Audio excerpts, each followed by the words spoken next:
Very good. Good evening, sir. Very good evening. Good evening, sir. Very good evening. আমি চাইবো যে আজকে যে আমাদের ক্লাসটা হবে এটা যেন ওয়ান সাইডেড কমিউনিকেশন না হয় যে আমি বলে গেলাম আপনারা শুনে গেলেন, এরকম না। এটা যেন বোথ ওয়ে পার্টিসিপেশন থাকে, ঠিক আছে?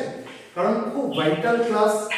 আমি অনেকটাই দেখতে যাবো যতটা আপনাদের দরকার ততটা, কিন্তু সেটাকে আমি সহজ করে করার চেষ্টা করব, ঠিক আছে? Okay, ঠিক আছে। Am I audible? Am I audible? Sir একটু কম আসছে আওয়াজ, একটু কম আসছে। কম আসছে আওয়াজ, এবার ঠিক আছে? শব্দ শোনা যাচ্ছে?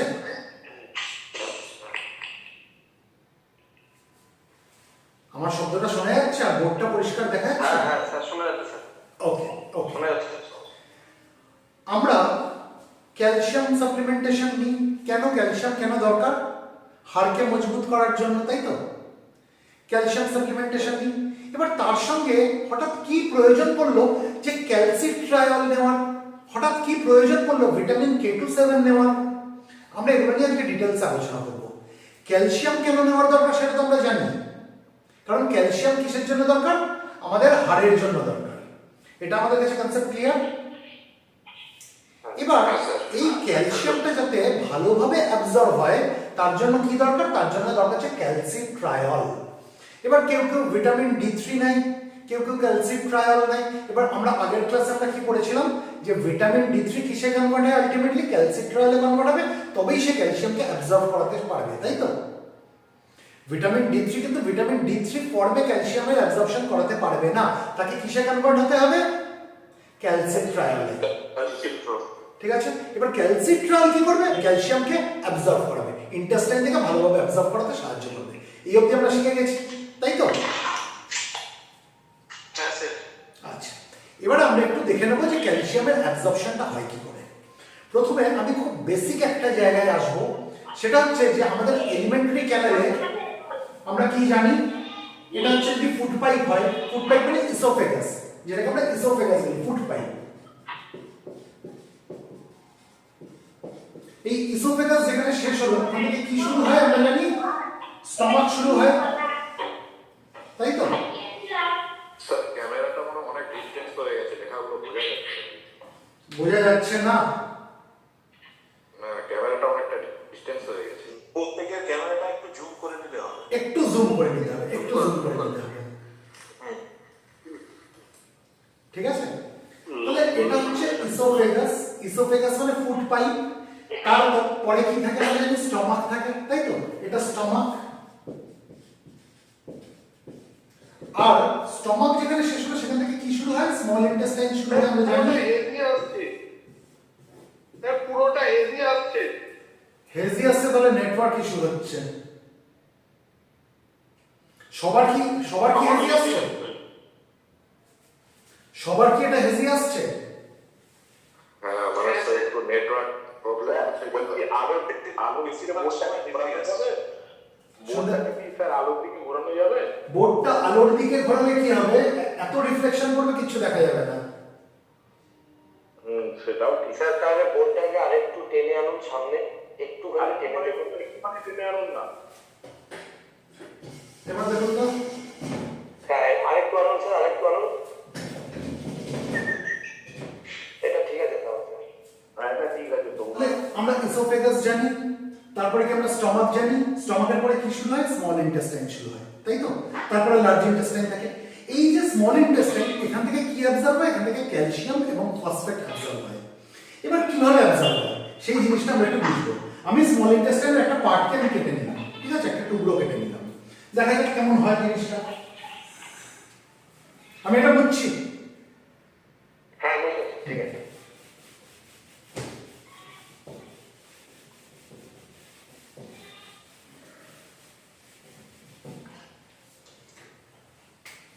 আমি স্মল ইন্টেস্টাইনের একটা পার্টকে কেটে সেটাকে আমি ম্যাগনিফাই করছি, জুম করছি, বড় করছি, দেখা যাক কেমন হয়।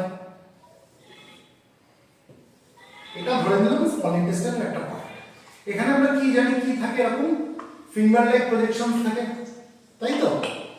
এগুলোকে কি বলা হয়?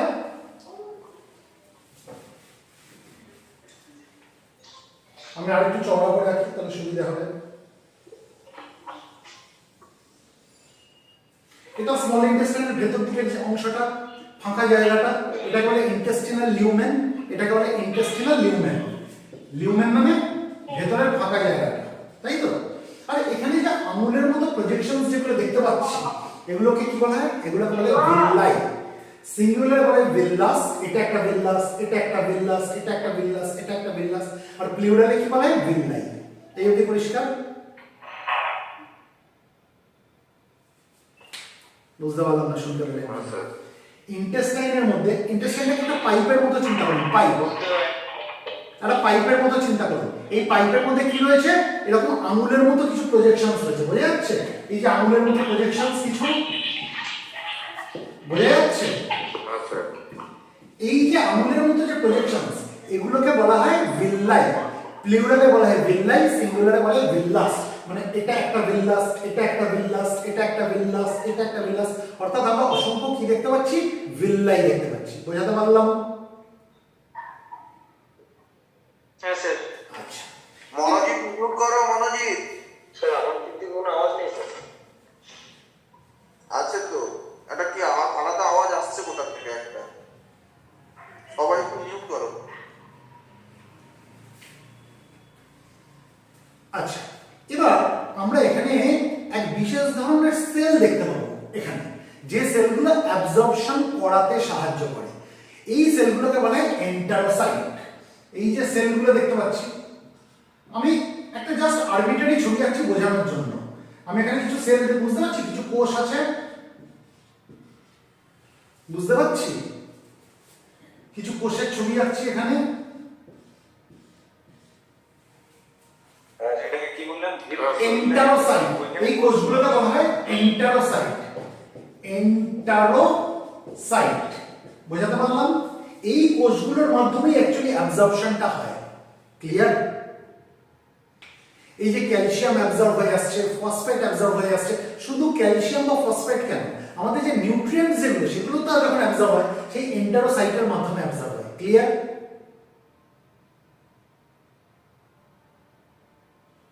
বোঝাতে পারলাম না? স্যার, ধরুন আমি, স্যার হ্যাঁ, এই ভিল্লাই যেটা, ভিল্লাই যেটা বলুন। মানে এই ভিল্লাই মানে যেটা এন্টারোসাইট না, ভিল্লাইটা এন্টারোসাইট না। ভিল্লাইয়ের মধ্যে আমরা অসংখ্য কোষ দেখতে পাবো, সেল দেখতে পাবো, যে সেলগুলো অ্যাবজর্পশন করায়। মানে আমি যদি এটা একটা ভিল্লাস আঁকি, আমি চিন্তা করলাম এখানে একটা কোষ আছে, এরকম কোষ, ঠিক আছে? এই কোষটার মাধ্যমেই কিন্তু নিউট্রিয়েন্ট বলি বা ক্যালসিয়াম বলি বা ফসফেট বলি, আমি যাই বলি, প্রোটিনের অ্যাবজর্বেবল ফর্ম, কার্বোহাইড্রেটের অ্যাবজর্বেবল ফর্ম, লিপিডের অ্যাবজর্বেবল ফর্ম, আমি যা খুশি বলি সবই এন্টারোসাইটের মধ্যে দিয়ে চলে আসবে শরীরের মধ্যে। বোঝাতে পারলাম? তাহলে অ্যাবজর্বটা কে করাচ্ছে? এই এন্টারোসাইট অ্যাবজর্ব। মানে যেই তার। ক্লিয়ার? স্যার এই যে ভিল্লাই যেটা বললেন, এই যেটা উঠে গেছে ওই পার্ট দিয়ে প্রথম অ্যাবজর্পশন হচ্ছে, ঠিক। মানে যেটা ডাউন ওইখানে হচ্ছে না। ডাউন বলতে বুঝলাম না। ইন্টেস্টাইন তো, এটা স্মল ইন্টেস্টাইন, তাই তো?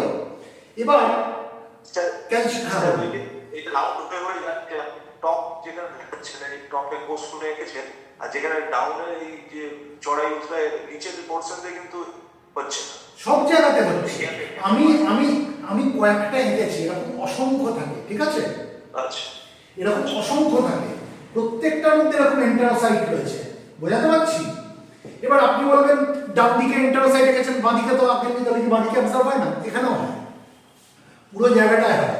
আমি এত ছবিতে আঁকলাম না, বোঝাতে পারছি? Okay sir, okay sir. বোঝাতে পারছি? তার মানে আমি যদি একটা ভিল্লাসকে বড় করে আঁকি আপনার কাছে আরেকটু ক্লিয়ার হয়ে যাবে। আমি এটাকে আরো জুম করছি, ইন্টেস্টাইনটাকে জুম করে তার একটা অংশ আমি কেটেছি, তাই তো? এবার এই যে স্মল ইন্টেস্টাইনের অংশটাকে আমি আরো জুম করি, আমি একটা ভিল্লাসকে এখান থেকে তুলে দিই, তাহলে আপনাদের কাছে জিনিসটা আরো ক্লিয়ার হয়ে যাবে।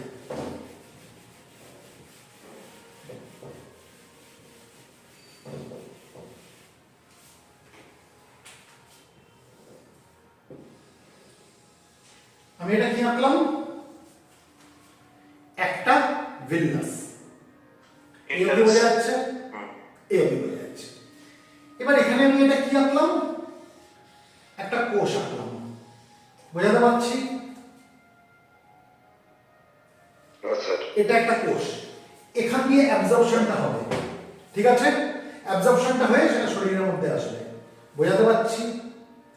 এটা হচ্ছে ইন্টেস্টিনাল লিউমেন, এখান দিয়ে ক্যালসিয়াম আসছে, ফসফেট আসছে বা নিউট্রিয়েন্টস গুলো আসছে, বোঝাতে পারছি? সেটা অ্যাবজর্ব হচ্ছে কোথা থেকে? এন্টারোসাইট থেকে অ্যাবজর্ব হচ্ছে, বোঝাতে পারলাম? আমি একখানা এন্টারোসাইট আঁকলাম, ক্লিয়ার? হ্যাঁ স্যার। আচ্ছা, এবার এন্টারোসাইটে আমরা এখানে কি দেখতে পাচ্ছি? দু ধরনের মেমব্রেন দেখতে পাচ্ছি, আমি লাল দিয়ে করছি। একটা হচ্ছে ইন্টেস্টিনাল লিউমেনের দিকের মেমব্রেন, বোঝাতে পারছি? ইন্টেস্টিনাল লিউমেনের দিকে একটা মেমব্রেন দেখতে পাচ্ছি, আর একটা পেছন দিকে আরেকটা মেমব্রেন দেখতে পাচ্ছি, দেখতে পাচ্ছি তো? তাহলে ক্যালসিয়াম বলি বা ফসফেট বলি অ্যাবজর্ব হচ্ছে কোন দিক দিয়ে? এন্টারোসাইটের মধ্যে ঢুকছে কোন দিক দিয়ে? ইন্টেস্টাইনের দিকে যে মেমব্রেনটা রয়েছে সেটা দিয়ে ঢুকছে, তারপরে সেটা ভেতর থেকে এগোতে এগোতে এগোতে এগোতে তার অপর প্রান্তের মেমব্রেনের দিকে আসছে, তারপর সেখান থেকে সে বেরিয়ে কোথায় চলে আসছে? সেখান থেকে বেরিয়ে ইন্টারসেলুলার স্পেসে চলে আসছে, বোঝাতে পারলাম? আচ্ছা, এদিকটা কি? ইন্টেস্টিনাল লিউমেন, মানে ফাঁকা জায়গাটা, পাইপের ভেতর দিকের অংশটা, তাই তো? তাহলে এই যে ইন্টেস্টিনাল লিউমেনের দিকের যে এন্টারোসাইটের যে মেমব্রেন, এটাকে বলা হয় এপিকাল মেমব্রেন। এই মেমব্রেনটাকে কি বলা হয়? Apical membrane. কি বলা হয়?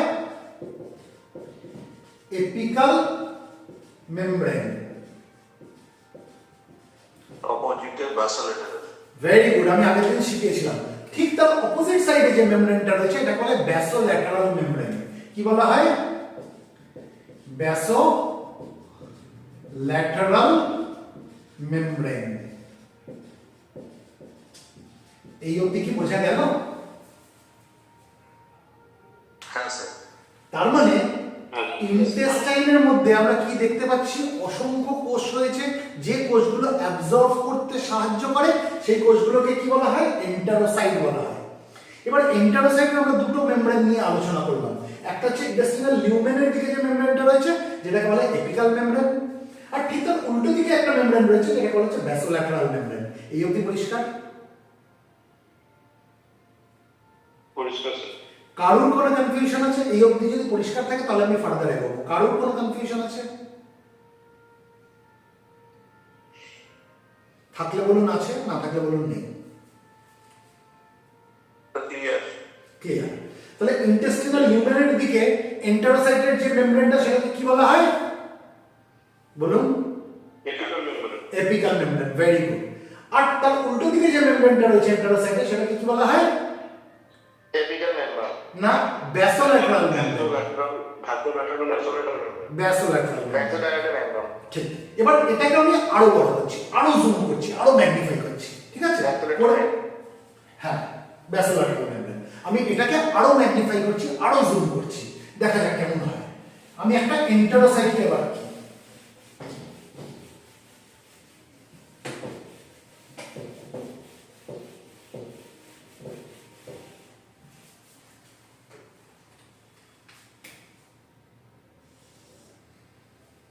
আমি বড় করে আঁকছি। আমি ধরে নিলাম এটা একটা এন্টারোসাইট, বোঝাতে পারলাম? এটা একটা এন্টারোসাইট, এটা সেই কোষ যে কোষের মাধ্যমে অ্যাবজর্পশনটা হচ্ছে। এবার এদিকে কি রয়েছে? ইন্টেস্টিনাল লিউমেন। এদিকে কি রয়েছে? ইন্টেস্টিনাল লিউমেন, তাই তো? মানে এখান দিয়ে ক্যালসিয়াম আসছে, এখান দিয়ে ফসফেট আসছে, ইন্টেস্টিনাল লিউমেন। আর এপাশে কি রয়েছে? এন্টারোসাইটের এপাশে কি রয়েছে? Intercellular space. ইন্টারসেলুলার স্পেস, ঠিক আছে? ইন্টারসেলুলার স্পেস মানে কি? দুটো সেলের মাঝখানে যে স্পেসটা। ইন্টার, ইন্ট্রা মানে হচ্ছে ভেতরে। যদি সেলের ভেতরে কোনো জিনিস আমরা বলি এগুলোকে কি বলবো আমরা? Intracellular component. ইন্ট্রা মানে হচ্ছে ভেতরে, আর ইন্টার মানে দুটোর মাঝখানে। তাহলে এই যে স্পেসটা, এই স্পেসটাকে বলছি আমরা ইন্টারসেলুলার স্পেস, মানে দুটো সেলের মধ্যে যে স্পেসটা, ফাঁকা জায়গাটা। ক্লিয়ার? তাহলে এটা যদি এন্টারোসাইট হয়, একদিকে কি রয়েছে? ইন্টেস্টিনাল লিউমেন, যেখান দিয়ে ক্যালসিয়াম আয়ন ফসফেট আয়ন আসছে, তাই তো, বা আমি ক্যালসিয়াম আসছে ফসফেট আসছে, ঠিক আছে। আর তার উল্টো দিকে কি রয়েছে, ইন্টারসেলুলার স্পেস। এই অবধি ক্লিয়ার? আচ্ছা, তাহলে এদিকের যে মেমব্রেনটা, এই মেমব্রেনটাকে আমরা কি বলবো, যেটা ইন্টেস্টিনাল লিউমেনের দিকে রয়েছে, একটু আগে বললাম, কি বলবো এদিকের মেমব্রেনটাকে? Apical membrane. তাহলে এটা হচ্ছে এপিক্যাল মেমব্রেন। শুনতে পেলাম না? Apical membrane. এদিকের মেমব্রেনটা হচ্ছে এপিক্যাল মেমব্রেন, আর এদিকের মেমব্রেনটা এখানে ল্যাটারাল কথাটা আসছে, এটাকে বলা হয় ব্যাসোল্যাটারাল মেমব্রেন। এই মেমব্রেনটা কি, এটা হচ্ছে ব্যাসোল্যাটারাল মেমব্রেন। এই অবধি কি বোঝাতে পারলাম? বোঝাতে পারলাম? এই মেমব্রেনটা হচ্ছে এপিক্যাল মেমব্রেন, এই মেমব্রেনটা হচ্ছে ব্যাসোল্যাটারাল মেমব্রেন। এপিক্যাল মেমব্রেনের এদিকে রয়েছে ইন্টেস্টিনাল লিউমেন, ফাঁকা জায়গাটা, আর ব্যাসোল্যাটারাল মেমব্রেনের পরে রয়েছে ইন্টারসেলুলার স্পেস। বোঝাতে পারলাম? এই অবধি ক্লিয়ার? আচ্ছা, এবার এখান দিয়ে ক্যালসিয়াম কি আসবে, ক্যালসিয়াম যেটা আসছে সেটা আবার এন্টারোসাইটের মধ্যে ঢুকতে হবে, এন্টারোসাইটের মধ্যে ঢুকতে হবে। এই যে ক্যালসিয়াম যে এন্টারোসাইটের মধ্যে ঢুকছে, এই যে ক্যালসিয়াম যে এন্টারোসাইটের মধ্যে ঢুকছে, তার মানে বাইরে কি রয়েছে, ক্যালসিয়াম রয়েছে, তাই তো, বাইরে ক্যালসিয়াম রয়েছে, এই ক্যালসিয়ামটা ঢুকবে কোথায়, এন্টারোসাইটের মধ্যে, ঠিক আছে। এই যে ঢোকার, এই যে ক্যালসিয়াম যে ইন্টেস্টিনাল লিউমেন থেকে এন্টারোসাইটের মধ্যে ঢুকছে, এটাকে বলা হয় ক্যালসিয়াম ইনফ্লাক্স। এটাকে কি বলা হয়, ক্যালসিয়াম ইনফ্লাক্স। তাহলে ক্যালসিয়াম ইনফ্লাক্স কথাটার মানে কি, ক্যালসিয়াম ইনফ্লাক্স কথাটার মানে হচ্ছে ক্যালসিয়াম ইন্টেস্টিনাল লিউমেনের ভেতর থেকে এন্টারোসাইটের মধ্যে প্রবেশ করে আসলো, এটা বলা হচ্ছে ক্যালসিয়াম ইনফ্লাক্স। বোঝাতে পারলাম?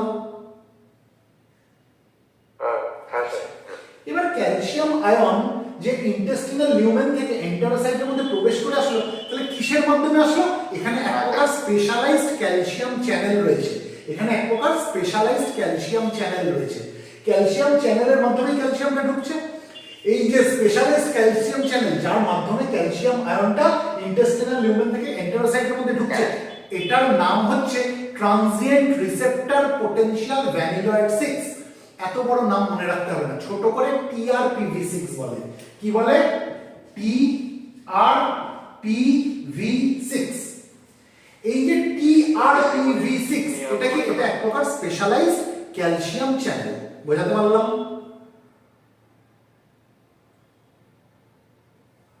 বোঝাতে পারলাম না?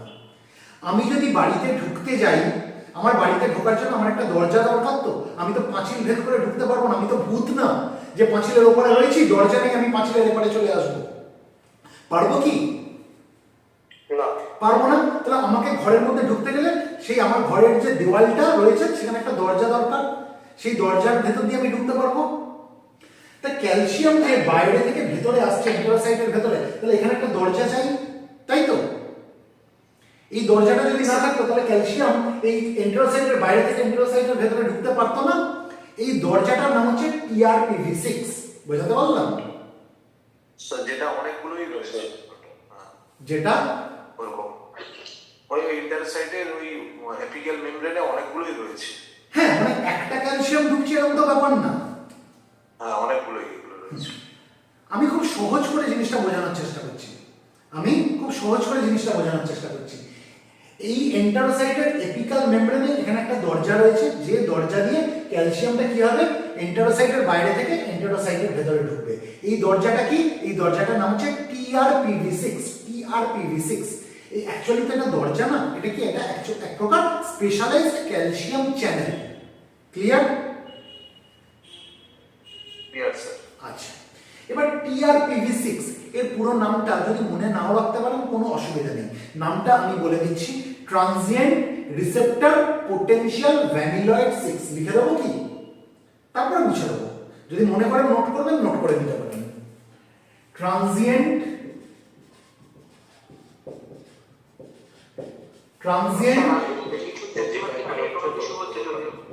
রিসেপ্টর, হ্যাঁ কিছু বলছিলেন বলুন।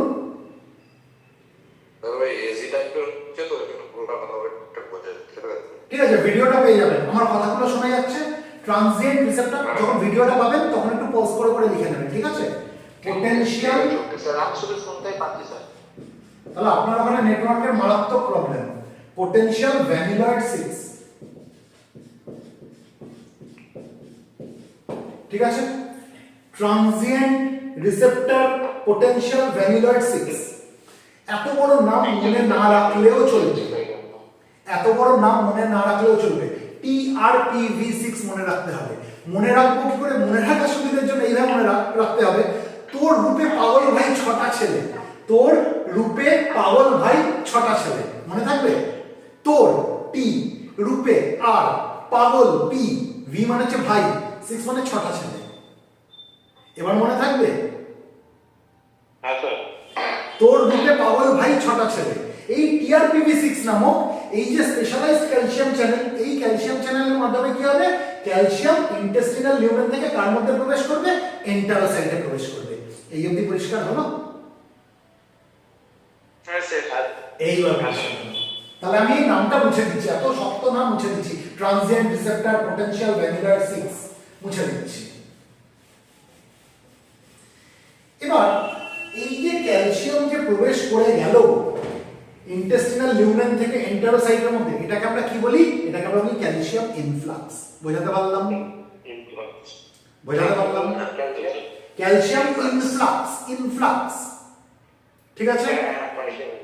আচ্ছা, মানে গিললো, মানে হ্যাঁ ক্যালসিয়ামটা ঢুকলো এন্টারোসাইটের মধ্যে, ঢুকলো, এটাকে বলে ক্যালসিয়াম ইনফ্লাক্স। এবার ঢুকলে তো হবে না, এবার ক্যালসিয়ামটাকে এই এপিক্যাল মেমব্রেন থেকে ব্যাসোল্যাটারাল মেমব্রেন অবধি আসতে হবে, তাই তো? একদম। তারপরে তবেই না ব্যাসোল্যাটারাল মেমব্রেন থেকে সে বেরোতে পারবে। এবার ক্যালসিয়ামটা এপিক্যাল মেমব্রেন থেকে ব্যাসোল্যাটারাল মেমব্রেন অবধি যে আসবে, একে কে আনবে?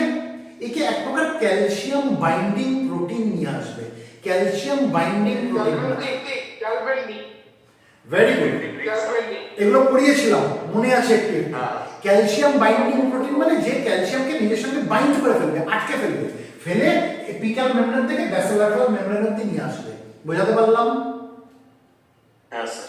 এবার যে প্রোটিনটা নিয়ে আসবে ক্যালসিয়ামকে এপিক্যাল মেমব্রেন থেকে ব্যাসোল্যাটারাল মেমব্রেন অবধি, যে ক্যালসিয়াম বাইন্ডিং প্রোটিনটা নিয়ে আসবে তার নাম হচ্ছে ক্যাল বাইন্ডিং। নাম থেকে বুঝতে পারছি, ক্যাল বাইন্ড মানে ক্যালসিয়াম বাইন্ড। তুমি এভাবে মনে রাখতে পারি তো, ক্যাল বাইন্ডিং, ঠিক আছে। বোঝাতে পারলাম? আমি ভেঙে ভেঙে ভেঙে ভেঙে বলছি। ক্যালসিয়ামকে বাইন্ড করছে, ক্যাল বাইন্ড ইন, ক্যাল বাইন্ডিং। এই ক্যাল বাইন্ডিংটা কি? Calcium binding protein. এই ক্যালসিয়ামকে, এটা যদি ক্যালসিয়াম হয়, এটা যদি ক্যালসিয়াম হয়, এটা যদি ক্যাল বাইন্ডিং হয়, এই ক্যাল বাইন্ডিং কি করলো? ক্যালসিয়ামকে নিজের সাথে আটকে ফেললো, আটকে ফেলে এপিক্যাল মেমব্রেন থেকে ব্যাসোল্যাটারাল মেমব্রেন অবধি নিয়ে আসবে, এসে ক্যালসিয়ামকে ছেড়ে দেবে। বোঝাতে পারলাম? তার মানে এই ক্যাল বাইন্ডিং নামক ক্যালসিয়াম বাইন্ডিং প্রোটিনটা কিসের মতো কাজ করছে? শাটেলের মতো কাজ করছে। শাটেল কোনটাকে বলে? ধরুন আমি দক্ষিণেশ্বরে নেমেছি, আমি এয়ারপোর্ট যাব, আমি দক্ষিণেশ্বর পৌঁছে গেছি, এবার আমি এয়ারপোর্ট যেতে হবে। দেখবেন দক্ষিণেশ্বর থেকে না ওই ম্যাজিক গাড়িগুলো ছাড়ে এয়ারপোর্ট অবধি, ওগুলোকে কি বলে? শাটেল বলা হয়, তাই না? শাটেল বলে তো। ड्राइवर से बोल आजा मेरी गाड़ी में बैठ जा, आजा मेरी गाड़ी में बैठ जा, প্যাসেঞ্জার এসে গাড়িতে বসে গেল, শাটল ছেড়ে দিল, দক্ষিণেশ্বর থেকে তুললো, কোথায় নামিয়ে দিল? এয়ারপোর্টে নামিয়ে দিল। এটা দক্ষিণেশ্বর, এটা এয়ারপোর্ট। তাহলে এই যে ম্যাজিক গাড়িগুলো, এই ম্যাজিক গাড়িটা হচ্ছে ক্যাল বাইন্ডিং। বোঝাতে পারলাম? এই ম্যাজিক গাড়িটা হচ্ছে ক্যাল বাইন্ডিং, আর ওই প্যাসেঞ্জার থেকে, প্যাসেঞ্জারটা হচ্ছে ক্যালসিয়াম। ক্লিয়ার? তাহলে এই ক্যাল বাইন্ডিং কি করলো? ক্যালসিয়ামকে তুললো, নিজের সঙ্গে আটকালো, দিয়ে এপিক্যাল মেমব্রেন থেকে নিয়ে ব্যাসোল্যাটারাল মেমব্রেন অবধি এনে ক্যালসিয়ামকে ছেড়ে দিল। বোঝাতে পারলাম? স্যার। তাহলে ক্যাল বাইন্ডিং কিসের মতো কাজ করছে? শাটেলের মতো কাজ করছে, শাটেল, ঠিক আছে। এবার ক্যালসিয়াম কোথায় ছিল? এপিক্যাল মেমব্রেন থেকে কোথায় পৌঁছে গেল ক্যালসিয়ামটা? ব্যাসোল্যাটারাল মেমব্রেনের কাছে পৌঁছে গেল। বোঝাতে পারলাম? এবার এই ব্যাসোল্যাটারাল মেমব্রেন থেকে ক্যালসিয়ামটাকে বেরিয়ে কোথায় আসতে হবে? এই ইন্টারসেলুলার স্পেসে আসতে হবে, ঠিক আছে। আমি ইন্টারসেলুলার স্পেসটা মুছে দিচ্ছি, কারণ কিভাবে বেরোচ্ছে সেটা আমাদের শিখতে হবে। এবার এখানে আমরা দুটো জিনিস শিখব। কি কি দুটো জিনিস শিখব? কিভাবে ক্যালসিয়ামটা বেরোচ্ছে ইন্টারসেলুলার স্পেসের মধ্যে। এখানে আমরা দেখতে পাবো এক প্রকার এনজাইমের প্রভাব, যে এনজাইমটা ক্যালসিয়ামকে এন্টারোসাইট থেকে ব্যাসোল্যাটারাল মেমব্রেন অবধি বেরোতে সাহায্য করবে। ওই এনজাইমটার নাম হচ্ছে PMCA1B। PMCA1B এটা কি? এটা এক প্রকার এনজাইম। বোঝাতে পারলাম? এই এনজাইমের মাধ্যমে কি হলো? ক্যালসিয়ামটা এন্টারোসাইট থেকে কোথায় বেরিয়ে আসলো? বাইরে বেরিয়ে আসলো, ইন্টারসেলুলার স্পেসে বেরিয়ে আসলো। বোঝাতে পারলাম? বোঝাতে পারলাম? আরেকটা পথ দিয়েও সে বেরোতে পারে। ঠিক আছে, আরেকটা পথে এখানে আমরা এক প্রকার ওই মেমব্রেন প্রোটিনের আমরা প্রভাব দেখতে পাবো। যে মেমব্রেন প্রোটিনটার নাম হচ্ছে MCX1। MCX1 এটা কি? এটা এক প্রকার মেমব্রেন প্রোটিন। MCX1 কেন বলা হচ্ছে? এটার নাম হচ্ছে sodium calcium exchanger 1। Sodium calcium exchanger 1। তার মানে নাম থেকেই বুঝতে পারছি এক্সচেঞ্জ কার হচ্ছে? সোডিয়াম আয়নের সঙ্গে ক্যালসিয়াম আয়নের এক্সচেঞ্জ হচ্ছে। মানে সোডিয়াম বাইরে থেকে ভেতরে যাচ্ছে, সোডিয়াম বাইরে থেকে ভেতরে যাচ্ছে, তার পরিবর্তে ক্যালসিয়াম ভেতর থেকে বাইরে বেরিয়ে আসছে। বোঝাতে পারলাম? সেই জন্য এটার নাম কি? Sodium calcium exchanger 1। তাহলে ক্যালসিয়াম যখন এপিক্যাল মেমব্রেন থেকে আলটিমেটলি ব্যাসোল্যাটারাল মেমব্রেন অবধি এসে পৌঁছালো, এবার ব্যাসোল্যাটারাল মেমব্রেন থেকে ইন্টারসেলুলার স্পেসে কিভাবে ক্যালসিয়াম বেরোবে? একটা হচ্ছে PMCA1B এর মাধ্যমে বেরোবে, PMCA1B নামক এনজাইমের মাধ্যমে বেরোবে। এবার এই PMCA1B আমি যদি নামটা বলি, নামটা অনেক বড় নাম, মনে না রাখলেও কোনো অসুবিধা নেই। প্লাজমা মেমব্রেন ক্যালসিয়াম ATPase1B আমি লিখে দেবো। Plasma membrane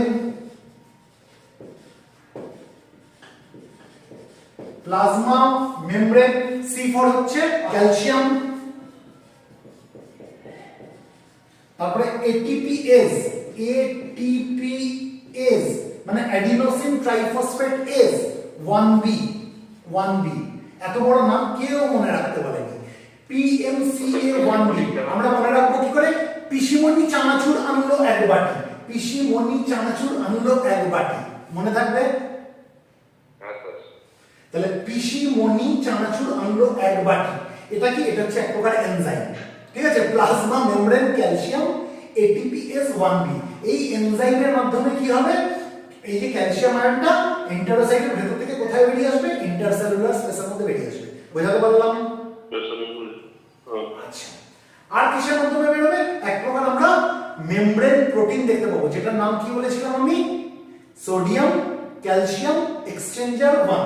sodium calcium exchanger 1। এখান থেকে সোডিয়াম এন্টারোসাইটের বাইরে থেকে ভেতরে ঢুকে গেল, তার এগেইনস্টে কি বেরিয়ে আসবে? তার এগেইনস্টে ক্যালসিয়াম এন্টারোসাইটের ভেতর থেকে বাইরে বেরিয়ে আসবে ইন্টারসেলুলার স্পেসে। ক্লিয়ার? মনে থাকবে? MCX1 মনে রাখতে হবে। নাড়ু ছিল এক্সট্রা একটা, যেভাবে মনে রাখতে পারেন, নাড়ু ছিল এক্সট্রা একটা।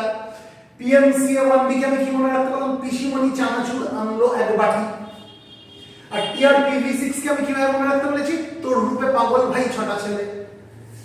মনে থাকবে? আচ্ছা, এবার এই জিনিসটা করানোর মধ্যে ক্যালসিট্রায়লের কি রোল আছে? ক্যালসিট্রায়ল কি করে?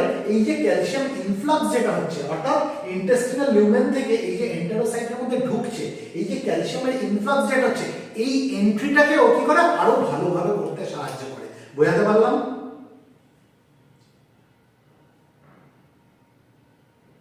বোঝাতে পারলাম? মানে বেশি করে ঢুকতে সাহায্য করে ক্যালসিয়াম। ক্যালসিয়াম যে ইন্টেস্টিনাল লিউমেন থেকে যে এন্টারোসাইটের মধ্যে ঢুকছে, এই ঢোকাটাকে এনহ্যান্স করে কে? এই এন্ট্রিটাকে এনহ্যান্স করে কে? ক্যালসিট্রায়ল। বোঝাতে পারলাম? আচ্ছা, এখানে ক্যালসিট্রায়লের কাজ শেষ না। এই যে ক্যালবাইন্ডিন নামক যে আমরা ক্যালসিয়াম বাইন্ডিং প্রোটিনের কথা বলেছি, ক্যালসিট্রাল কি করে, এই ক্যালবাইন্ডিনের সিনথেসিসটাকে স্টিমুলেট করে। সিনথেসিস মানে তৈরি হওয়াটা। আমাকে একটা জিনিস বলুন, এই ক্যালবাইন্ডিন কিসের মতো কাজ করছে? স্যাটেলের মতো কাজ করছে। দক্ষিণেশ্বর থেকে এয়ারপোর্ট অব্দি প্যাসেঞ্জারকে নিয়ে আসছে, তাই তো? মানে এপিক্যাল মেমব্রেন থেকে ব্যাসোল্যাটারাল মেমব্রেন অব্দি ক্যালসিয়ামকে বয়ে আনছে, তাই তো? এবার যত সংখ্যক ক্যালবাইন্ডিন বাড়বে তত সংখ্যক ট্রান্সপোর্টেশন বেশি হবে। মানে দক্ষিণেশ্বর থেকে এয়ারপোর্ট অব্দি যদি দুটো ম্যাজিক গাড়ি চলে, যত প্যাসেঞ্জার আসতে পারবে। যদি 10টা গাড়ি চলে তাহলে কি হবে? আরো বেশি বেশি প্যাসেঞ্জার আসতে পারবে।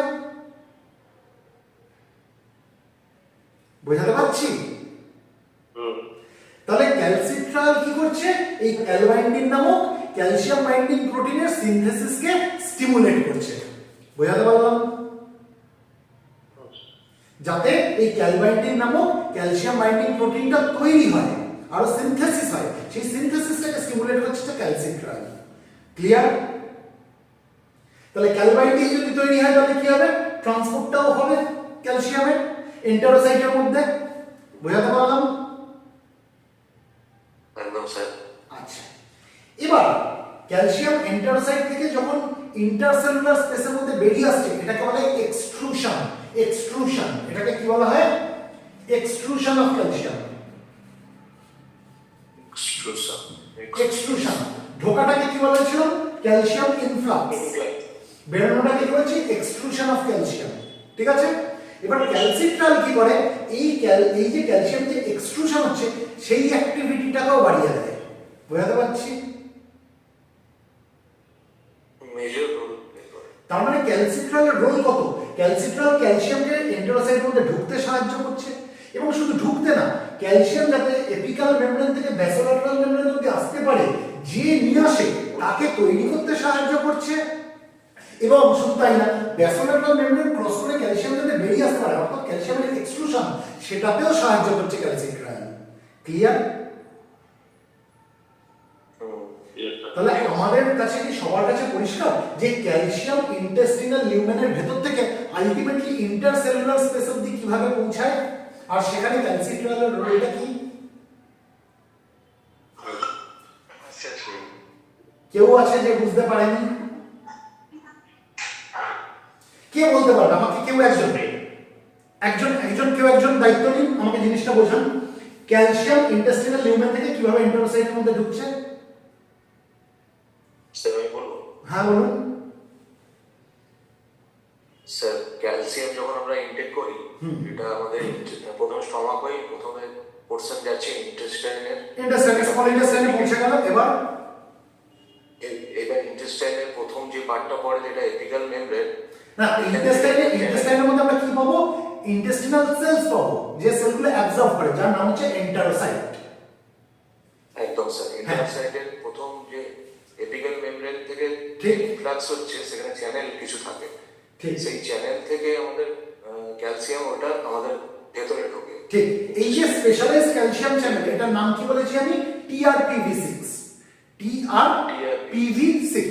এই TRPV6 নামক স্পেশালাইজড ক্যালসিয়াম চ্যানেলের মাধ্যমে কি হলো? ক্যালসিয়ামের ইনফ্লাক্স হলো, অর্থাৎ ক্যালসিয়াম ইন্টেস্টিনাল লিউমেন থেকে এন্টারোসাইটের মধ্যে প্রবেশ করে আসলো। ঠিক আছে? স্যার এই ঢোকার পর ভেতরে যে আমাদের ক্যালবিন্ডিন নামক যে প্রোটিনটা, ক্যালবিন্ডিন নামক যে ক্যালসিয়াম বাইন্ডিং প্রোটিন, নামটা এভাবে মনে রাখুন, calcium binding protein. Calcium binding protein. ঠিক আছে?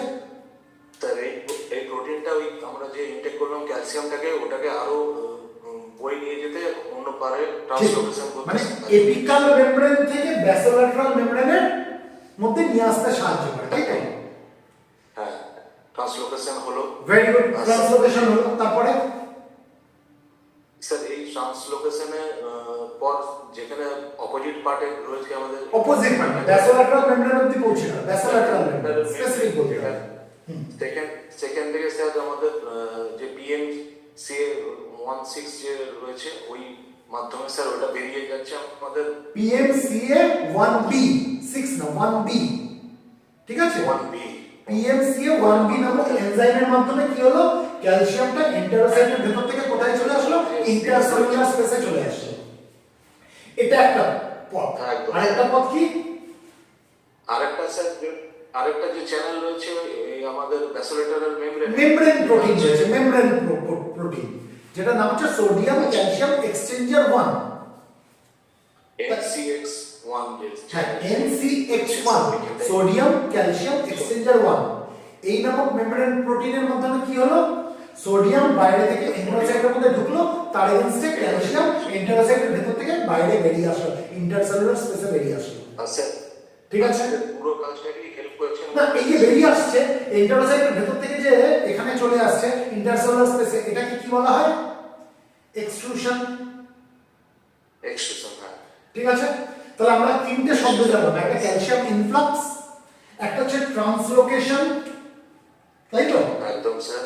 ট্রান্সলোকেশন, আরেকটা কি জানলাম, এক্সট্রুশন।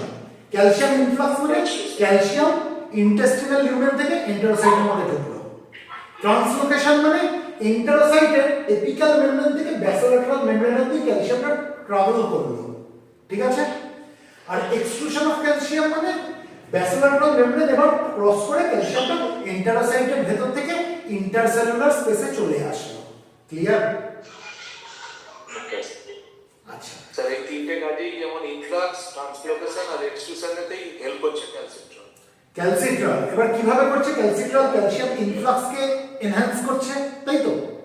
একদম স্যার। এবার যখন ইন্টারোসাইটের মধ্যে চলে আসলো তখন ক্যালসিট্রলের রোল কি, ক্যালসিট্রল কি করছে, এই ক্যালবাইন্ডিং নামক ক্যালসিয়াম বাইন্ডিং প্রোটিনকে সে কি করছে, তৈরি করতে সাহায্য করছে, তার সিনথেসিসটাকে স্টিমুলেট করছে।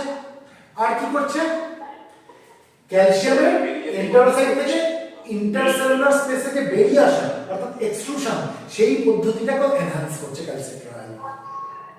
ক্লিয়ার? ক্লিয়ার। তাহলে ক্যালসিয়ামের অ্যাবজর্পশন নিয়ে কারোর কোনো কনফিউশন আছে? যদি না থাকে এবার আমরা ফসফেটের অ্যাবজর্পশনে আসবো। হ্যাঁ স্যার, ক্লিয়ার। ক্লিয়ার? আমি এটা মুছে দিতে হবে। সাপোজ বলতে পারবে সোমনাথ বুঝেছো? দেখুন আমরা ভার্চুয়াল প্ল্যাটফর্মে করছি তো, বলতে পারবো। আমরা ভার্চুয়াল প্ল্যাটফর্মে করছি, আমার পক্ষে এখান থেকে বোঝা সম্ভব না কি আপনারা বুঝতে পেরেছেন। যদি না পারেন তো আমাকে জিজ্ঞেস করুন, আমি আবারও বলবো। হ্যাঁ তাপস বাবু বলুন, কি বুঝেছেন? স্যার বলো, সোমনাথ বলো। স্যার যখন আমাদের ক্যালসিয়াম স্মল ইন্টেস্টাইনের মধ্যে ইন্ট্রোসাইট নামক বস্তুতে যখন ইনফ্লাক্স হচ্ছে, তখন ক্যালসিয়াম কি করছে, ইনফ্লাক্স করতে সাহায্য করছে ক্যালসিয়ামটাকে, এবং ইনফ্লাক্সের পর মানে এপিক্যাল মেমব্রেন থেকে যখন ইনফ্লাক্স হয়ে ভিতরে ঢুকছে সেই সময় ভিতরে ঢুকছে না, এপিক্যাল মেমব্রেন থেকে ব্যাসোল্যাটারাল মেমব্রেন অবধি আসছে, পুরোটা বলতে হবে ক্লিয়ারলি। এপিল্যাটারাল মেমব্রেন থেকে এপিক্যাল মেমব্রেন থেকে ট্রান্সলোকেশন, এপিক্যাল মেমব্রেন থেকে ব্যাসোল্যাটারাল মেমব্রেনের দিকে যখন ট্রান্সলোকেশন হচ্ছে, তখন যে ক্যালবেন্টিক নামক প্রোটিনটা ক্যালসিয়ামটাকে ব্রাইন্ড করে বহন করে নিয়ে যাচ্ছে, সেই বহন ক্যালবেন্টিক প্রোটিনটাকে তৈরি করতে সাহায্য করছে। Very good. এই ক্যালবাইন্ডিং নামক ক্যালসিয়াম বাইন্ডিং প্রোটিনটা যাতে তৈরি হয় সেই প্রসেসটাকে স্টিমুলেট করছে হচ্ছে ক্যালসিট্রল। Very good. তারপর এরপর যখন ব্যাসোল্যাটারাল মেমব্রেন দিয়ে ক্যালসিয়ামটা এক্সক্লুশন হচ্ছে, সেই কাজটা তো করছে যে ক্যালসিট্রল। একটা হচ্ছে পাথওয়ে হচ্ছে PNCA1B, PNCA1B, আরেকটা আরেকটা পাথওয়ে আছে যেটা হচ্ছে NCX1, যেখানে ক্যালসিয়াম বেরিয়ে যাচ্ছে, সোডিয়াম ঢুকছে ক্যালসিয়াম বেরোচ্ছে, সোডিয়াম ঢুকছে ক্যালসিয়াম বেরোচ্ছে, তাই ক্যালসিয়াম বেরোচ্ছে। এইখানটাতেও ক্যালসিট্রলের একটা রোল আছে যেটাকে এক্সক্লুশন করছে। তার মানে এই পুরো ব্যাপারটা এতক্ষণ ধরে যেটা আলোচনা করলাম, এটাকে যদি সহজ করে বলি তাহলে আমরা কি দেখবো, এন্টারোসাইটের মধ্যে ক্যালসিয়ামের ইনফ্লাক্স হয়, তারপর এন্টারোসাইটের এপিক্যাল মেমব্রেন থেকে এন্টারোসাইটের ব্যাসোল্যাটারাল মেমব্রেন অবধি ক্যালসিয়ামের ট্রান্সলোকেশন হয়, তারপরে কি হয়, এই এন্টারোসাইটের ভেতর থেকে ক্যালসিয়ামটা বাইরে কোথায় চলে আসে, ইন্টারসেলুলার স্পেসে, যেটাকে বলা হয় এক্সক্লুশন অফ ক্যালসিয়াম, তাই তো। এই প্রত্যেকটা জায়গায় আমরা ক্যালসিট্রলের একটা মেজর রোল দেখতে পাবো। ক্লিয়ার? Clear sir. সবার কাছে ক্লিয়ার? আমি আওয়াজ পাচ্ছি না। তাপস ক্লিয়ার? তাপস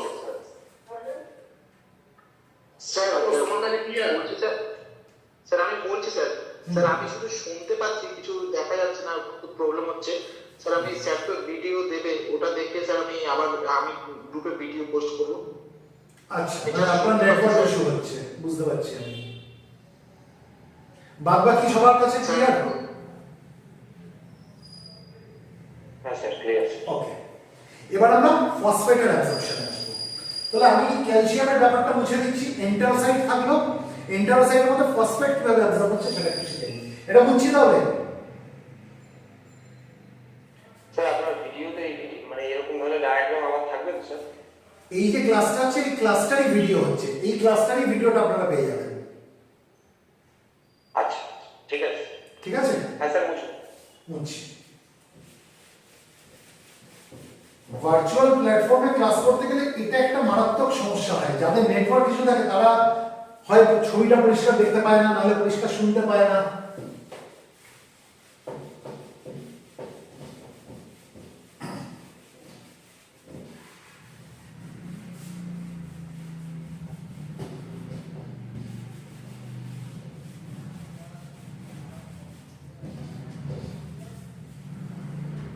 তাহলে আবার আমি আগের জায়গায় ফিরে যাই। এদিকটা হচ্ছে ইন্টেস্টিনাল লিউমেন, এদিকটা হচ্ছে ইন্টেস্টিনাল লিউমেন, আর এদিকে কি রয়েছে? এদিকে রয়েছে ইন্টারসেলুলার স্পেস। ঠিক আছে, এটা কি লিখেছি আমি? এন্টারোসাইট। এটা কি লিখেছি? এন্টারোসাইট। ঠিক আগে যেমন ছবিটা দেখেছি সেরকমই লিখেছি। ঠিক আছে, তাহলে এই মেমব্রেনটাকে আমরা কি বলবো? যেটা ইন্টেস্টিনাল লিউমেনের দিকে রয়েছে, এই মেমব্রেনটা এপিকাল মেমব্রেন, তাই তো? এই মেমব্রেনটাকে আমরা কি বলবো? Apical membrane. আর এদিকের মেমব্রেনটাকে আমরা কি বলবো? বলুন, শিখে গেছেন এতক্ষণে? ব্যাসোল্যাটারাল মেমব্রেন। ব্যাসোল্যাটারাল মেমব্রেন। আচ্ছা, এবার ফসফেট যখন ঢুকবে, ফসফেট যখন, আমি খুব বেশি ডিটেলসে যাব না, খুব বেশি কমপ্লিকেট করব না জিনিসটা, না তাহলে মাথার উপর দিয়ে চলে যাবে। আমি যত অব্দি গেছি এই অব্দি পরিষ্কার কি? এই অব্দি পরিষ্কার।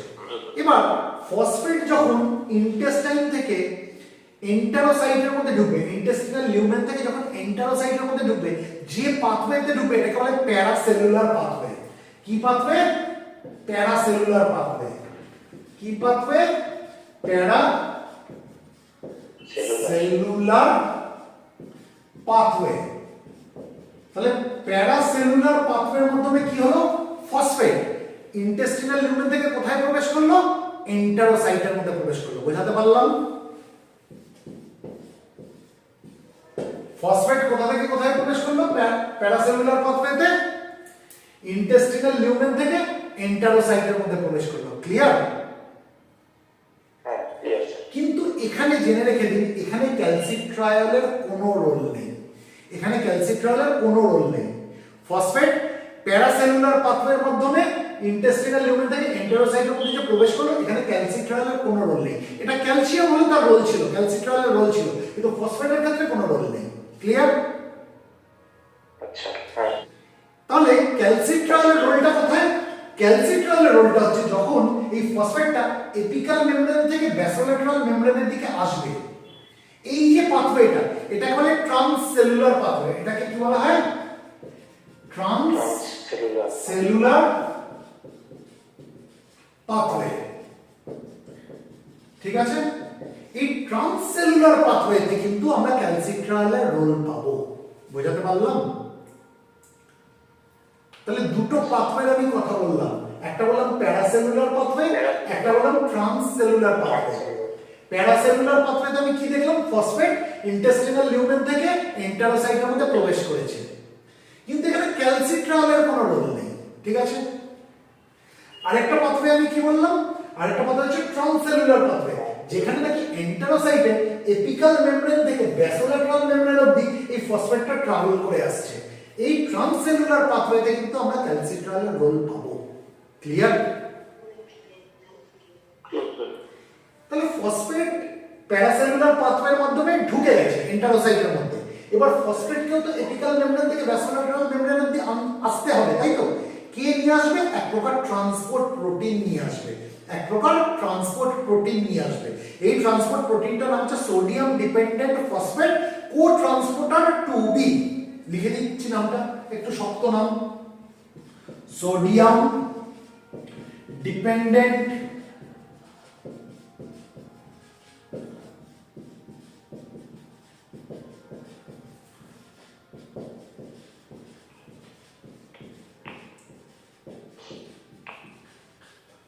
Sodium dependent phosphate cotransporter 2B। এই যে sodium dependent phosphate cotransporter 2B, এটা কি? এটা এক প্রকার ট্রান্সপোর্ট প্রোটিন, এটা এক প্রকার ট্রান্সপোর্ট প্রোটিন। এই ট্রান্সপোর্ট প্রোটিনটা কি করবে? ফসফেটকে ট্রান্সপোর্ট করাতে সাহায্য করবে এন্টেরোসাইটের এপিক্যাল মেমব্রেন থেকে ব্যাসোল্যাটেরাল মেমব্রেন অবধি। বোঝাতে পারলাম?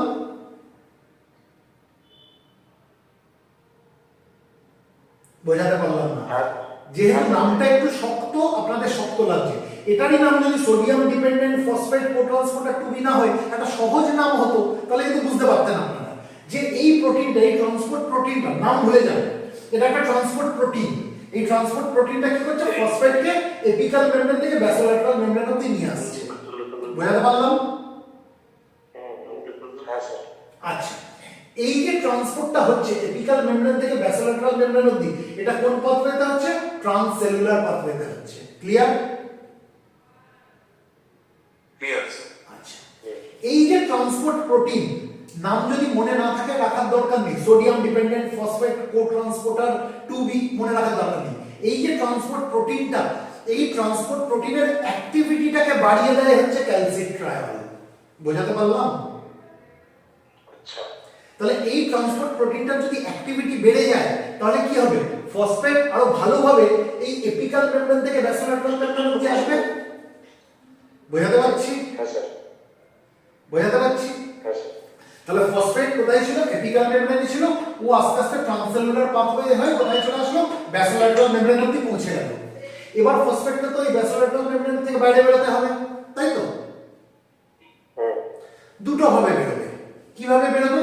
একটা হচ্ছে ডিফিউশন, একটা হচ্ছে ডিফিউশনের মাধ্যমে, ঠিক আছে? আরেকটা, এখানে আমরা এক প্রকার অ্যানায়ন এক্সচেঞ্জার দেখতে পাবো। এখানে অ্যানায়ন এক্সচেঞ্জার, অ্যানায়ন কথা মানে আমরা বুঝি, অ্যানায়ন মানে হচ্ছে negatively charged ion. Negatively charged ion, বাইরে থেকে নেগেটিভলি চার্জড আয়ন এন্টেরোসাইটের মধ্যে যাবে, তার এগেইনস্টে ফসফেট বাইরে বেরিয়ে আসবে। বোঝাতে পারলাম? না, বোঝাতে পারলাম না? এই যে এক্সচেঞ্জারটা, এটা বলে anion exchanger, anion exchanger, anion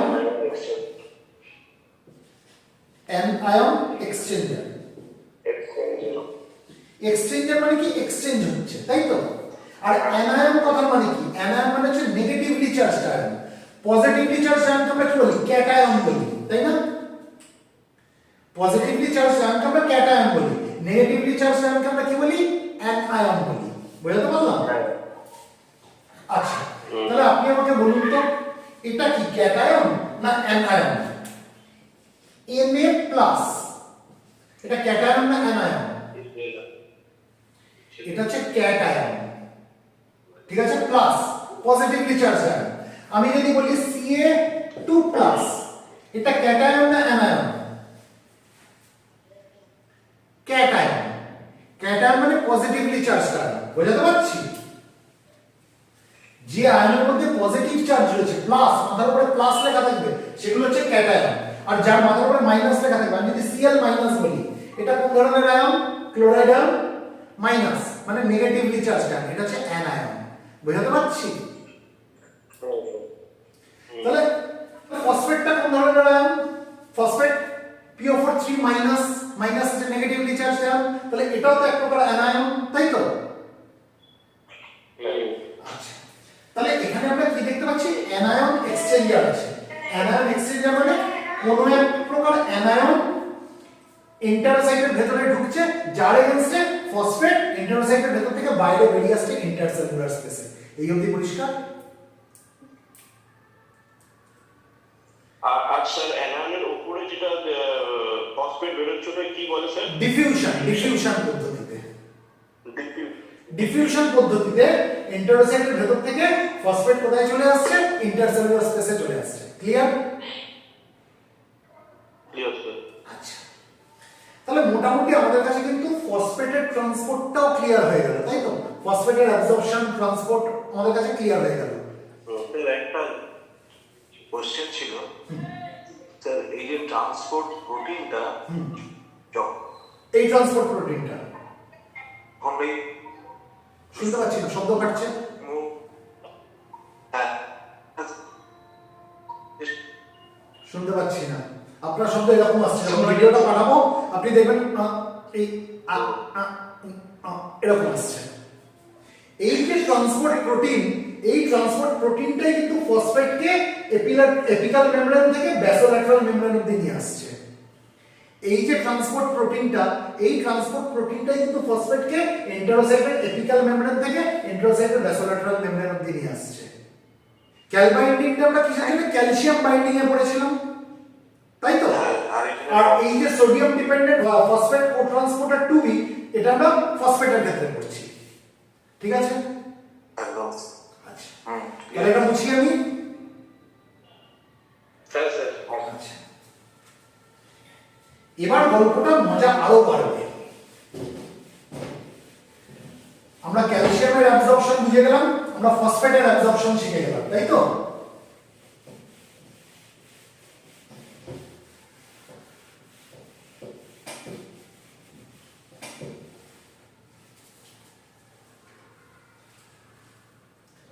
আমরা ক্যালসিয়ামের অ্যাবজর্পশনটা শিখে গেলাম, আমরা ফসফেটের অ্যাবজর্পশন শিখে গেলাম। এবার অ্যাবজর্ব হয়ে আসলো কোথায়? রক্তে আসলো। ঠিক আছে? এবার রক্তের মধ্যে ওটা যদি থেকে যায় ওই ব্লাড ভেসেলের মধ্যে, তাহলে তো লাভ কিছু নেই। ওখান থেকে রক্ত থেকে আবার হাড়ের মধ্যে আসতে হবে, তাই না? ক্যালসিয়াম বলি বা ফসফেট বলি, এগুলো আমরা নিচ্ছি কেন? আলটিমেটলি তো সেটা হাড়ে পৌঁছাতে হবে, তবেই না হাড়টা মজবুত হবে, হাড়টা হেলদি হবে। রক্তের মধ্যে থেকে গেলে তো লাভ নেই।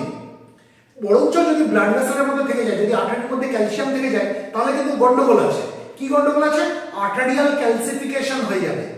আর্টারিয়াল ক্যালসিফিকেশন মানে বোঝেন? আর্টারি মানে বোঝেন? আটারিতে গিয়ে ক্যালসিয়াম জমে গিয়ে ভেরি গুড, ভেরি গুড। মানে ধরুন আপনি একটা পাইপ কিনে এনেছেন, আপনার কলে লাগাবেন, ওইটা দিয়ে আপনি বাগানে জল দেন। এবার ওই পাইপের মধ্যে যদি আয়রন জমতে লাগে, কি হবে? আলটিমেটলি পাইপটা শক্ত হয়ে যাবে না? কেনার সময় পাইপটা যতটা ফ্লেক্সিবল ছিল, ওর ভেতরে আয়রন জমতে জমতে জমতে জমতে কি হয়ে যাবে? পাইপটা হার্ড হয়ে যাবে। বোঝাতে পারছি? হ্যাঁ স্যার। তার ফ্লেক্সিবিলিটিটা নষ্ট হয়ে যাবে, তাই না? পাইপটা হার্ড হয়ে যাবে। আর কি হবে? ভেতর দিয়ে আগে যত ভালোভাবে জল যেত, এখন অত ভালোভাবে জল যেতে পারবে না, কারণ ভেতরে স্পেসটা কমে গেছে তো, আয়রন জমে জমে। বোঝাতে পারছি? হ্যাঁ স্যার। তাহলে আর্টারিয়াল ক্যালসিফিকেশনও এরকম হবে। আর্টারির মধ্যে দিয়ে রক্ত যাচ্ছে, তাই তো? আর্টারির মধ্যে দিয়ে ব্লাড যাচ্ছে। এবার যদি আর্টারির ভেতরের যে ওয়াল, সেখানে যদি ক্যালসিয়াম জমতে লাগে, তাহলে আর্টারিটার ফ্লেক্সিবিলিটিটা নষ্ট হয়ে যাবে, আর্টারিটা স্টিফ হয়ে যাবে, তাই তো?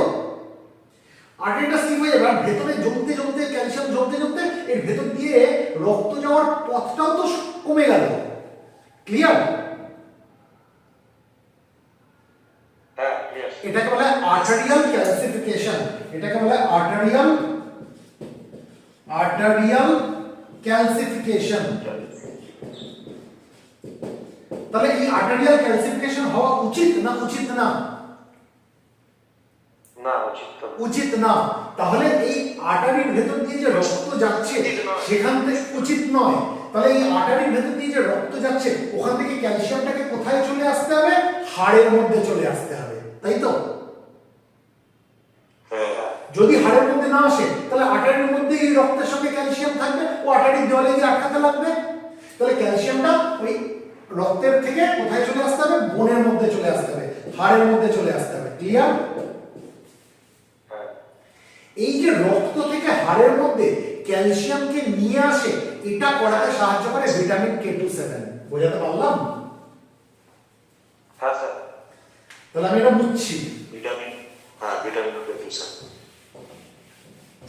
তাহলে শুধুমাত্র ক্যালসিট্রাল কিন্তু আমার কাজ পুরোটা করলো না, হ্যাঁ অনেকটাই করলো কিন্তু পুরোটা করলো না। পুরোটা কমপ্লিট করাতে গেলে আমার ভিটামিন K27 ও লাগবে। ভিটামিন K27, এই ভিটামিন K27 কি? এটা specific form of vitamin K2।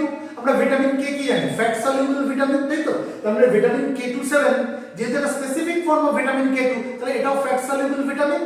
আর এই ভিটামিন K27 এর আরেকটা নাম হচ্ছে, জেনে রেখে দিন, মেনাকুইনন 7। কি নাম?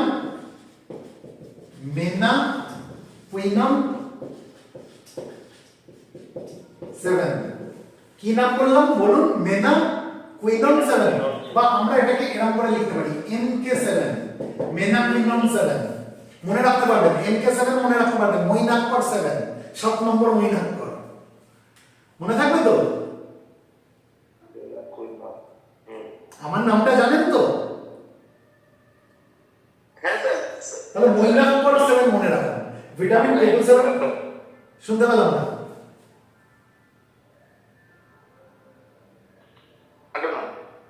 শুনতে পেলাম না। মোবাইলে নেটওয়ার্কের সমস্যা হচ্ছে। নেটওয়ার্কের সমস্যা। ঠিক আছে। তাহলে ভিটামিন K27 এত নাম ছেড়ে দিন, মেনাকুইনন 7, মেনাকুইনন 7 বা MK7 বাদ দিন। এই যে ভিটামিন K27, এই ভিটামিন K27 কি করে? ভিটামিন K27 ডাইরেক্টলি কি করে? ব্লাড থেকে ক্যালসিয়ামকে টেনে এনে হাড়ের মধ্যে ঢুকিয়ে দেয়। বোঝাতে পারলাম? ভিটামিন K27 কি করছে? Directly incorporate calcium from blood to বোন। ক্লিয়ার? প্রপার অ্যাবজর্পশনটা করা হয়েছে। স্যার এই জিনিসটা রয়েছে স্যার আমাদের হসপিটালের পেজে।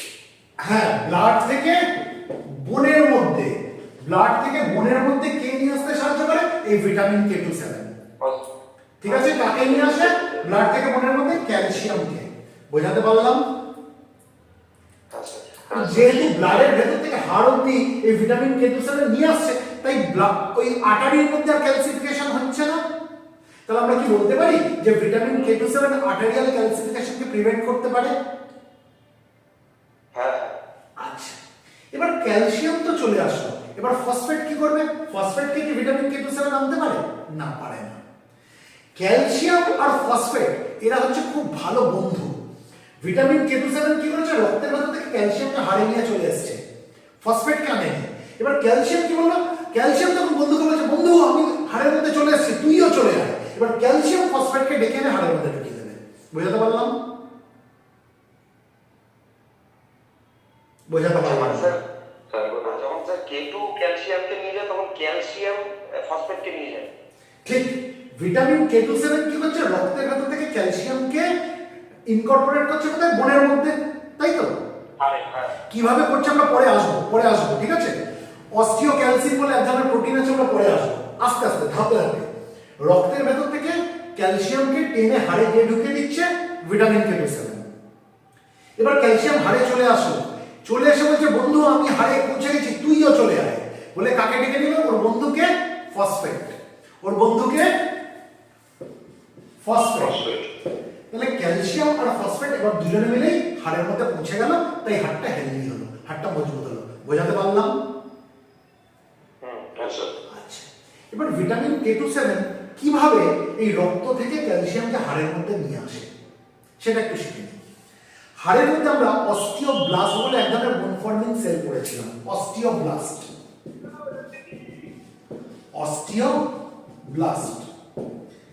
এই অস্টিওব্লাস্ট নামক যে বোন ফর্মিং সেল হাড়ের মধ্যে থাকে, এরা এক ধরনের প্রোটিন তৈরি করে। প্রোটিনটার নাম হচ্ছে অস্টিওক্যালসিন। প্রোটিনটার নাম কি? অস্টিওক্যালসিন। এই অস্টিওক্যালসিনটা কি? এটা এক প্রকার প্রোটিন। ঠিক আছে, কে তৈরি করে? অস্টিওব্লাস্ট নামক বোন ফর্মিং সেলগুলো। এবার যখন এই অস্টিওক্যালসিন অ্যাক্টিভেটেড হয়ে যায়, এরা তখন ক্যালসিয়ামকে নিজের সঙ্গে আটকে ফেলে কি করে? রক্ত থেকে হাড়ের মধ্যে ঢুকিয়ে দেয়। বোঝাতে পারলাম?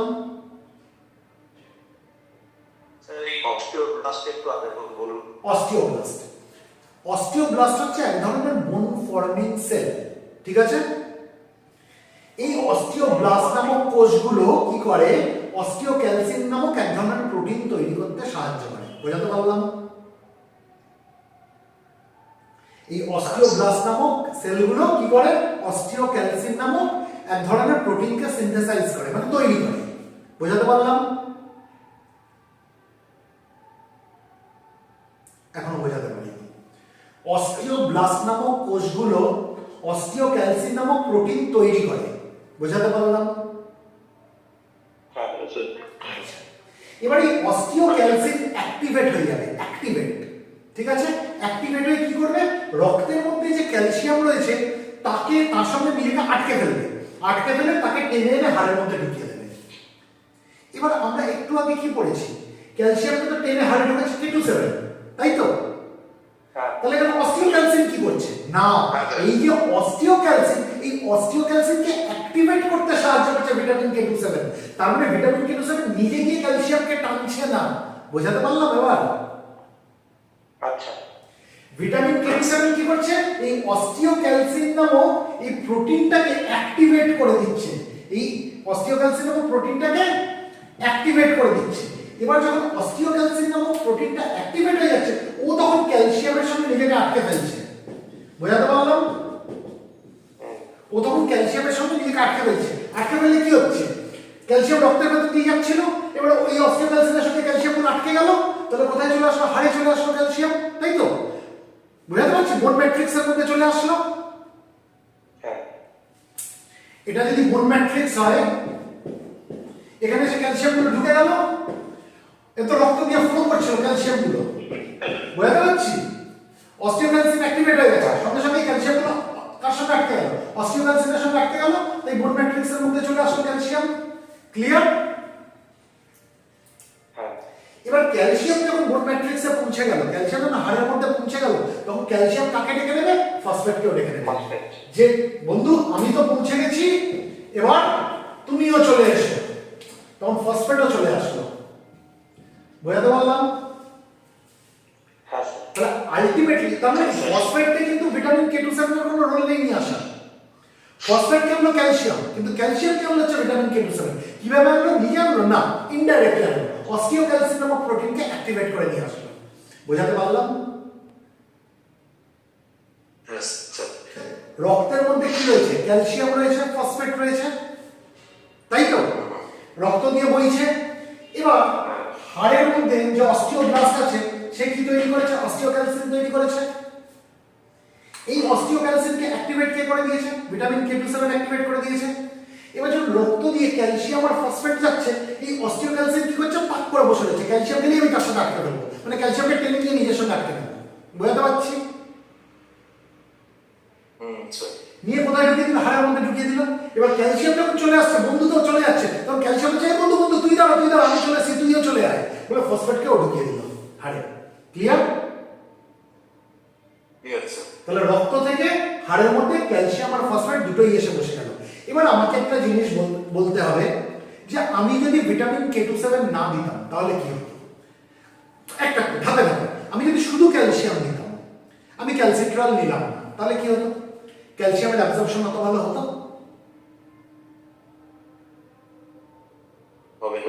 হবে না। সেই জন্য আমি ক্যালসিয়ামের সঙ্গে ক্যালসিট্রায়ল নিলাম, যাতে ক্যালসিয়ামের অ্যাবজর্পশনটা ভালো হয়, রক্তের মধ্যে চলে আসে, ফসফেটটাও ভালোভাবে রক্তের মধ্যে থাকে, তাই তো? আমি নিলাম ক্যালসিট্রাল নিলাম। এবার খালি রক্তের মধ্যেই থাকলে তো আমার হবে না, আমার তো উদ্দেশ্য হাড় অব্দি আনা। এবার রক্ত থেকে হাড় অব্দি আনার জন্য তখন আমি কি অ্যাড করলাম, ভিটামিন K27 অ্যাড করলাম। এই ভিটামিন K27 ক্যালসিয়ামকে রক্ত থেকে হাড় অব্দি নিয়ে আসতে সাহায্য করছে, ফসফেটকে না। কিন্তু ফসফেটকে কি আনছে, ক্যালসিয়াম ডেকে আনছে। বোঝাতে পারলাম এই অব্দি? এবার ক্যালসিট্রাল না আরো রোল আছে, বেশি ডিটেলসে গেলে আপনাদের চাপ হয়ে যাবে, তাও জেনে রেখে দিন। আমরা যখন ইউরিনেট করি, আমাদের এই রিনাল পাথওয়ে দিয়ে, মানে রিনাল এক্সক্রিশন আমাদের যখন হয়, তখনও কিন্তু ফসফেট বেরিয়ে যায়, ঠিক আছে? ক্যালসিট্রলের একটা কাজ হচ্ছে এই রিনাল এক্সক্রিশন যে হচ্ছে ফসফেটের, সেটাকে কম করা, কারণ ও ফসফেটকে রিঅ্যাবজর্ব করে দেয়।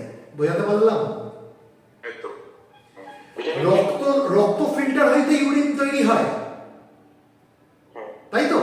এবার যখন আমি ইউরিনেট করছি, তখন কি হচ্ছে, তার সঙ্গে ফসফেট বেরিয়ে যাচ্ছে, তার মানে রক্তে আমার ফসফেট কমে যাচ্ছে, কিন্তু আমি যদি সেই ফসফেটটাকে আবার রিঅবজর্ব করে নিই, করে রক্তে ঢুকিয়ে দিই, তাহলে রক্তে ফসফেট বেড়ে থাকবে, হ্যাঁ তাহলে সেই ফসফেটই হাড়ে এসে বসবে।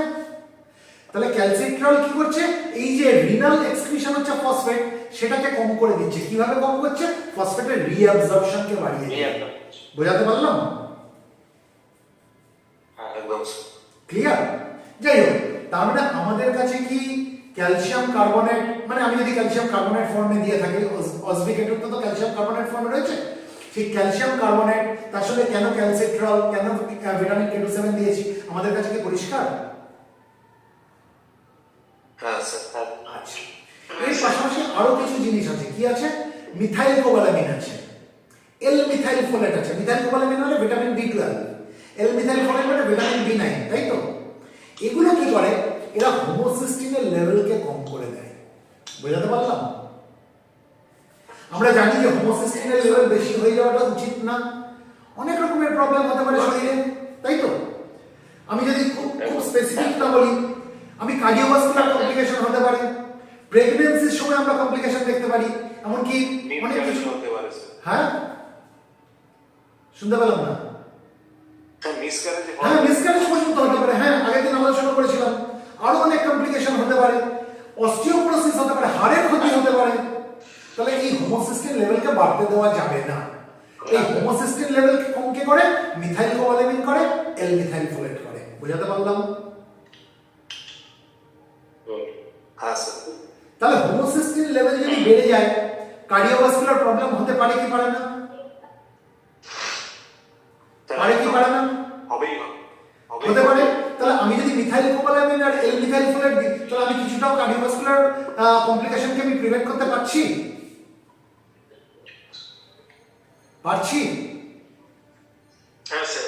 পারছি, কারণ আমি মিথাইল কোবালামিন আর এল মিথাইল ফোলেট দিয়েছি, এরা হোমোসিস্টিন লেভেলকে কম করে দেয়। তাহলে আমার কার্ডিওভাস্কুলার প্রবলেম হওয়ার চান্সেস আমি অনেকটা কমিয়ে দিলাম। প্লাস আমি ভিটামিন K27 দিয়েছি, যেটা আরেকবার বলবেন হবেই। স্যার, আরেকবার বলবেন, কারণ আমার নেট চলে গেছিল, আমি শুনতে পাইনি। আচ্ছা, আরেকবার বলছি। হোমোসিস্টিন লেভেল যদি বেড়ে যায়, তাহলে কার্ডিওভাস্কুলার কমপ্লিকেশন হতে পারে কি পারে না? পাচ্ছি স্যার। পারে, তাই তো? পারে। এবার অসবিকেটুর মধ্যে আমরা মিথাইল কোবালামিন দিয়েছি আর এল মিথাইল ফোলেট দিয়েছি। এই মিথাইল কোবালামিন আর এল মিথাইল ফোলেট কি করে? হোমোসিস্টিন লেভেলকে কম করে। তাহলে কার্ডিওভাস্কুলার কমপ্লিকেশন হওয়া থেকে কি কিছুটা প্রিভেন্ট করতে পারে অসবিকেটু? হ্যাঁ স্যার, পারে। পারে। এটা তো একটা দিক চলে গেল হোমোসিস্টিন লেভেলকে কমিয়ে। আরেকটা কি আমরা শিখেছি? এই ভিটামিন K27 কি করছে? আর্টারিয়াল ক্যালসিফিকেশন হতে দিচ্ছে না। যেহেতু রক্ত থেকে ক্যালসিয়ামকে টেনে হাড়ের মধ্যে ঢুকে দিচ্ছে, তাহলে আর্টারিয়াল ক্যালসিফিকেশনকে প্রিভেন্ট করছে। তাহলে এটাও হার্টে মানে কার্ডিওভাস্কুলার কমপ্লিকেশন হতে দিচ্ছে না, প্রিভেন্ট করছে, তাই তো? হ্যাঁ স্যার। তার মানে অসবিকেটু নিলে যে শুধুমাত্র হাড় মজবুত হবে, হাড় হেলদি হবে তা না, এর পাশাপাশি কার্ডিওভাস্কুলার প্রবলেম যাতে না হয় সেদিকেও কিছুটা প্রিভেন্ট করতে সাহায্য করছে। বোঝাতে পারলাম? হ্যাঁ স্যার। হ্যাঁ স্যার। তাহলে আমাদের কাছে কি অসবিকেটুর কনসেপ্টটা ক্লিয়ার হয়েছে কি হয়নি? হ্যাঁ স্যার ক্লিয়ার। পুরো একদম বেসিক থেকে পুরোটা কনসেপ্ট ক্লিয়ার সবার কাছে? বলছি স্যার, আচ্ছা, মিথাইল কোবালামাইন নার্ভের মাইগ্রেসিবিলিটি রিকভারি করে? একদম মায়োলিনসিসের উপর তো কাজ করে। আমাদের তো নার্ভের উপরও রোল রয়েছে, বিশাল রোল রয়েছে মিথাইল কোবালামিনের। ঠিক আছে? নার্ভাস সিস্টেমের উপরে আমরা এর আগের দিন ক্লাস করিয়েছিলাম। নার্ভাস সিস্টেমের উপর আমরা মিথাইল কোবালামিনের রোল পাবো, আমরা এল মিথাইল ফোলেটের রোল পাবো, আমরা জিঙ্কের রোল পাবো, ম্যাগনেসিয়ামের রোল পাবো। এই সবগুলি অসবিকেটুর মধ্যে রয়েছে। যার জন্য দেখবেন আপনাদের অসবিকেটু যে খালি অর্থোপেডিকরা লেখে তা কিন্তু না, নিউরোলজিস্টরাও লেখে। Okay sir. ঠিক আছে? যাই হোক, একটা জিনিস একটু আমাকে বলতে হবে, অসবিকেটুর কম্পোজিশনটা কে বলতে পারবে? দেখি কার মনে আছে। বলবো স্যার? আপনি বলুন, আমি লিখছি, দেখি কতটা ঠিক জানেন। OSVIE, অসবি। দাঁড়া, আস্তে আস্তে। অসবিকেটু প্রথমে তো মিথাইল কোবালামিন না, প্রথমে কোনটা? এটা কিসের ব্র্যান্ড? ক্যালসিয়ামের ব্র্যান্ড। তাহলে কি রয়েছে? ক্যালসিয়াম কার্বনেট, তাই তো? বাকিরা মূর্খাও। 1250 ঠিক কত রয়েছে 1250 মিলিগ্রাম 1250 mg। আচ্ছা আমাকে একটু বলুন 1250 mg ক্যালসিয়াম কার্বনেট যদি থাকে তাহলে আমরা এলিমেন্টাল ক্যালসিয়াম কত পাবো তার 40% আমরা শিখেছিলাম না 500 ভেরি গুড 500 তার মানে 500 মিলিগ্রাম হচ্ছে এলিমেন্টাল ক্যালসিয়াম ঠিক আছে 550 mg আরে 1250 মিলিগ্রাম তো আমরা দিয়েছি এর 40% করলে কত হয় 500 mg হয় তাই তো তার মানে ক্যালসিয়াম কার্বনেট দেওয়া হয়েছে 1250 মিলিগ্রাম কিন্তু অ্যাকচুয়ালি এলিমেন্টাল ক্যালসিয়াম কোনটা পাচ্ছি এর 40% মানে 500 মিলিগ্রাম ক্লিয়ার হ্যাঁ স্যার আচ্ছা এরপরে কি রয়েছে ক্যালসিট্রাল রয়েছে তাই তো হ্যাঁ ক্যালসিট্রাল 0.25 মাইক্রোগ্রাম ক্যালসিট্রাল কত রয়েছে 0.25 মাইক্রোগ্রাম 0.25 mcg মাইক্রোগ্রাম আর কি রয়েছে এরপরে ভিটামিন K27 রয়েছে আমরা পড়লাম K27 হচ্ছে 45 microgram 45 microgram very good 45 mcg microgram তারপরে কি দিয়েছি মিথাইল কোবালামিন দিয়েছি ভিটামিন B12 তাই তো 15 methyl 1500 microgram very good methyl cobalamin মানে কত ভিটামিন B12 তাই তো কত দিয়েছি বললেন 1500 মাইক্রোগ্রাম তাই তো ভেরি গুড 1500 mcg আর কি দিয়েছি বলুন L methyl folate Very good. Microgram L methyl folate কত দিয়েছি L মিথাইল ফোলেট কোন ধরনের ভিটামিন ভিটামিন B9 তাই তো ভিটামিন B9 কত দিয়েছি বলুন 800 microgram 800 microgram very good 800 mcg এর সঙ্গে কি দিয়েছি zinc 7.5 milligram very good zinc হচ্ছে 7.5 মিলিগ্রাম জিঙ্ক হচ্ছে 7.5 মিলিগ্রাম আর একটা ইনগ্রেডিয়েন্ট আছে কি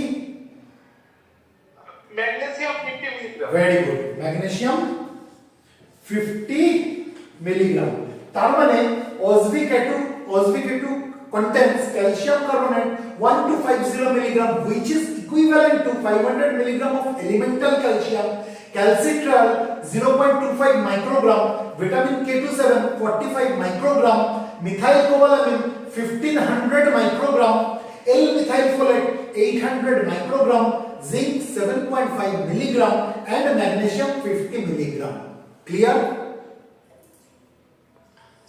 yes sir so this is all about OSB-K2 আমাদের সবার কাছে কি কনসেপ্ট ক্লিয়ার হয়েছে I want response from each one of you before we end the session here আমি কি বোঝাতে পারলাম না সবাই একটু আনমিউট করুন করে আমাকে বলুন OSB-K2 কি আমাদের কাছে পরিষ্কার কারণ OSB-K2 ক্লাস এরপর আমি আর নেব না এটা পরিষ্কার কি সবার কাছে হ্যাঁ sir clear sir okay Pushpendu response কর হ্যাঁ স্যার